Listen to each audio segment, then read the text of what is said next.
आज सकाळी जिल्हाधिकारी कार्यालय या ठिकाणी ऑफिशियल मेल आयडीवर एक मेल प्राप्त झाला। त्यामध्ये जिल्हाधिकारी कार्यालय या ठिकाणी बॉम्ब ठेवलेला आहे आणि तो 3:30 वाजता त्याचा स्फोट होणार आहे अशा स्वरूपाची माहिती होती। या अनुषंगाने आमच्याकडे माहिती प्राप्त झाल्यानंतर जिल्हाधिकारी कार्यालयातील सर्व अधिकारी आणि कर्मचारी यांना सूचना देण्यात आल्या, त्यांचे सहकार्य देण्यात आलं आणि त्यांना त्या ठिकाणाहून बाजूला सुरक्षित ठिकाणी हलवण्यात आलं। संपूर्ण जिल्हाधिकारी कार्यालय, त्याच्यासोबत असणारे प्रशासकीय इमारती याची परिपूर्ण BDDच्या मार्फतीने चेकिंग करण्यात आली, HHMDच्या मार्फतीने चेकिंग करण्यात आली, परिसरसुद्धा त्यामध्ये चेकिंग करण्यात आला।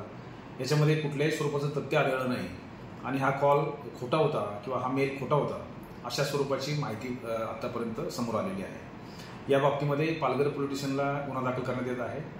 ज्या ठिकाणाहून मेल आला होता याची अधिक माहिती घेण्यासाठी सायबर सेल महाराष्ट्र सायबर सेलच्या संपर्कात आहे आणि अधिकची माहिती सध्या प्राप्त करत आहे।